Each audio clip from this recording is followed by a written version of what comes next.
So when we last left the Glenn Beck program, I was telling you about what do we need to do.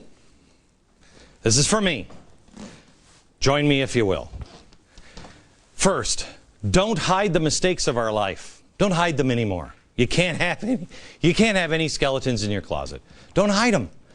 They're the things that make you who you are if you've conquered them and you learn from them. Second thing, let others see your failure and your rise. Let other people. The reason why I tell you this, there was no reason for me to tell you this. It only hurts me. But you need to know who I am, warts and all.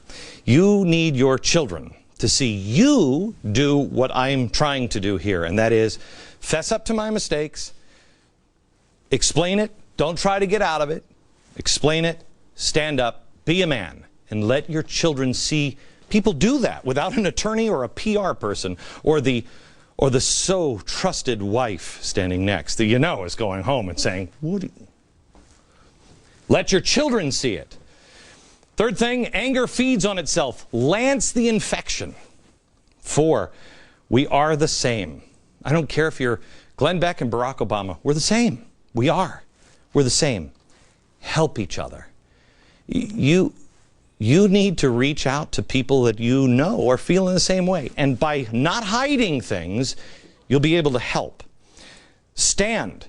But check the stars so you know that if you've drifted. Last week I didn't realize I had drifted. Check the stars.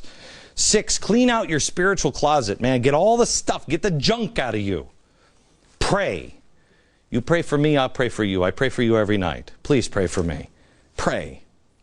And then 8, refill the closet. This is what I couldn't figure out until I saw Robin Hood. Stupid movie. We have to refill the closet with something. Let me ask you, who do you trust?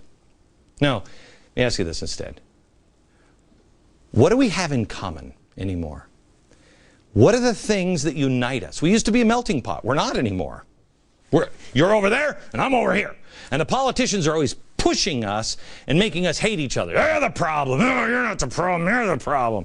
The politicians, they'll bicker, they'll battle, they'll fight. They'll do it on the cameras, and then they'll go out and they'll have dinner with each other and laugh and drinks at the end of the day. Meanwhile, we're sitting here arguing with each other.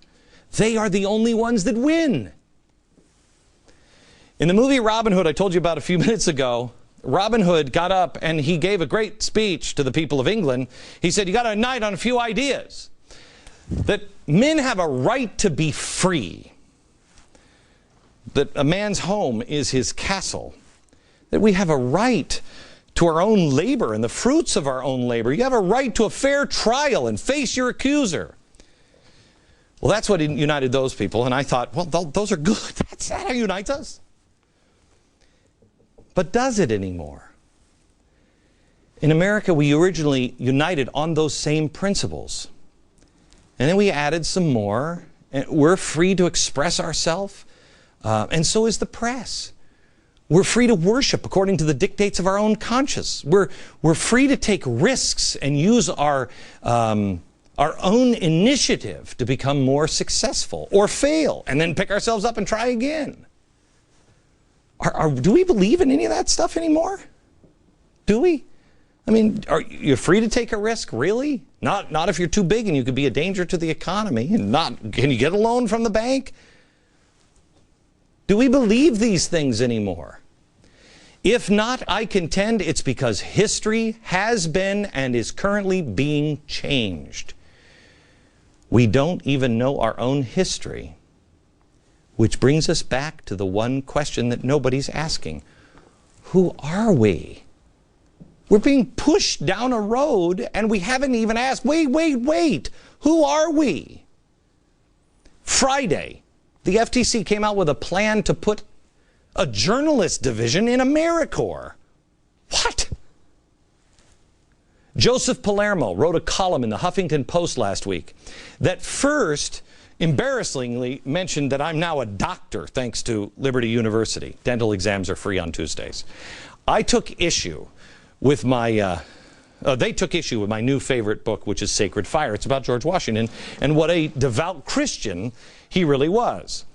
But this author, Glenn Beck, historian for a troubled American, said But one of Dr. Beck's main pet peeves is his belief that the founders intended the United States to be a Christian nation and that the idea of a wall of separation between church and state is a myth perpetrated by secular liberal elites. Progressives, actually, Joe, but you're on a roll.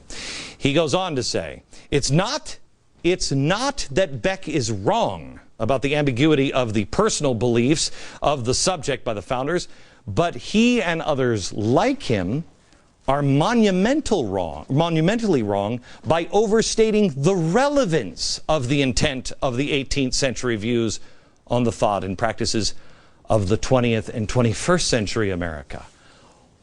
Wow, what an amazing admission. This is the argument we should be having. Can we just highlight those words again? From the Huffington Post. It's not that Beck is wrong about the ambiguity of the personal beliefs of the subject of the founders.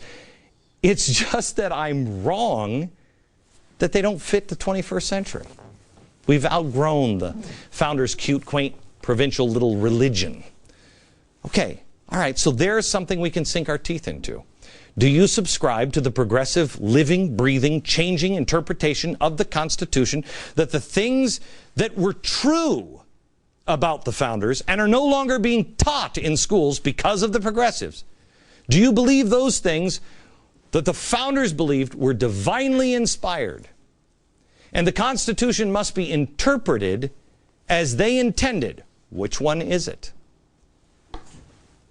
See, he actually told the truth. And good for him.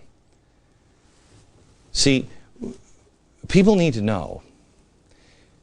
But we're not even bound up with enough facts. I mean, you don't even know, what you believe about the country. What we must do now is put our swords down and unite. It is our history that has been distorted and changed. And that's what must be put right. Or as in the movie, the King of France will come, and we'll be warring with ourselves, and we'll lose what chance we had. More in a second.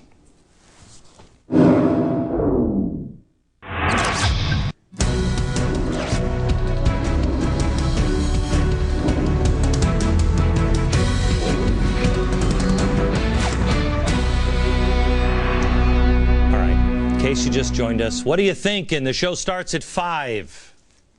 Here's the message today. We're a nation divided, and the entire system that we have built has been built to profit and prosper off our division. I am not the guy to come to you and point this problem out. I'm kind of an imperfect guy. I generally have a loud mouth. But I have to bring you this message today that times are changing, and so must we. So I am going to do my best to not be a loudmouth and find the things that unite us. Because here's the question that we have to answer. You have to answer first, who am I? What do I believe? Who am I? Why do I believe it?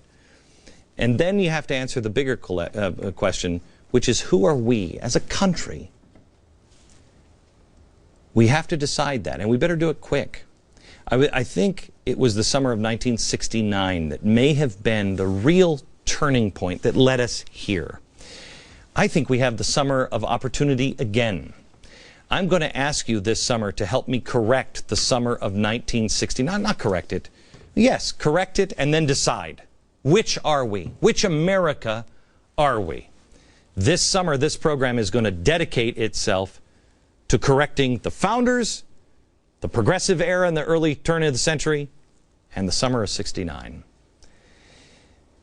It was about a month from now, it was actually a little deeper into summer, a warm summer night in 1969, that people gathered around their TV sets. Even those people who weren't at home found a TV set, and they gathered around. This is a picture of, do we have it? A picture of people gathering at Sears, okay? And all the pictures that we looked at today, all the boys have haircuts over their ears, and they all wore white shirts. And I know because I was one of those boys. I I mean, I don't know about you, but I had that T-shirt for the moon landing. I saved it for a long time. It was a white shirt and had the big blue Apollo 11 logo on it. I don't remember how, old I was or anything about that time. I mean, I can barely remember my wife's birthday or my name, but I do remember that night. If you were alive, you could probably smell the air. Americans and people all over the world gathered together, and they watched this happen on a set just like that. They watched in amazement what one country could accomplish. These are people watching it in Central Park. I mean, anybody who is old enough to remember this knew that it was 9 years before that we didn't even think it was possible for a man to go to the moon. And just a couple of years removed from sending monkeys into space,